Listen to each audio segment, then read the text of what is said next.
Türkiye'mizin ve emanetimiz Gaziantep'imizin gücüne güç kattık. Türkiye genelinde kentsel dönüşüm projelerimiz depremde kaybettiğimiz vatandaşlarımıza rahmet eyle, merhamet eyle. Hazır mıyız? Evet, inşallah konuklarımız, tüm ailelerimize hayırlı olsun diyorum. Buyurun hep birlikte Ya Allah, Bismillah, hayırlı uğurlu olsun. Değerli kardeşlerim, bugün 500 bin sosyal konut projemizi Gaziantep'teki kura çekimini gerçekleştirmek üzere bir araya gelmiş bulunuyoruz.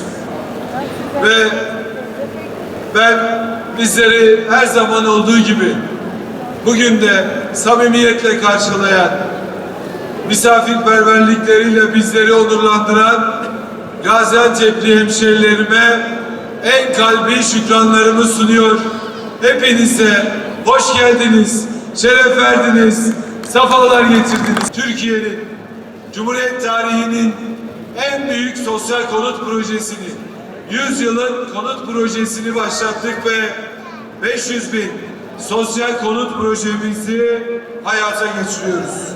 Birazdan da inşallah ev sahibi Türkiye projemiz kapsamında şehrimize kazandıracağımız 13.890 konutun kurallarını çekerek sizleri yeni yuvalarınıza bir adım daha inşallah yaklaştırmış olacağız.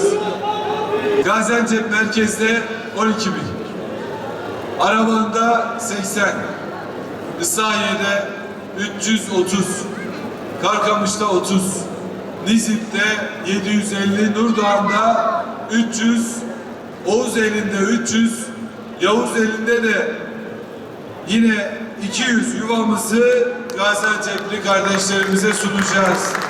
Aslında her ilçemize vatandaşlarımızın talepleri doğrultusunda konutlarımızı inşa edeceğiz. Allah'ın izniyle ilk konutlarımızı da Mart 2027 tarihinde teslim edeceğiz.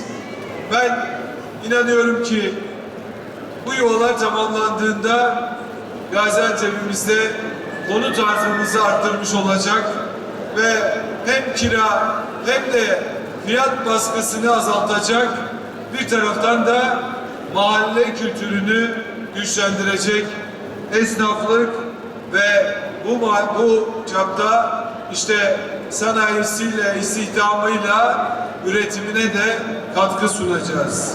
Yani bugün attığımız bu adımla vatandaşımızı sadece ev sahibi yapmakla kalmayacak, şehrin sosyal dokusunu güçlendirerek vatandaşlarımızın yaşamını da hep birlikte kolaylaştıracağız.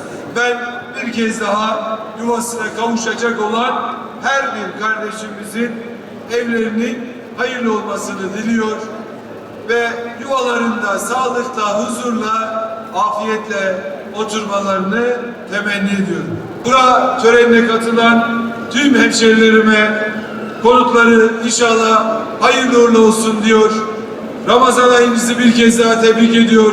Sevdiklerinizle, ailelerinizle Ramazan bayramına bir an önce kavuşmanızı diliyor.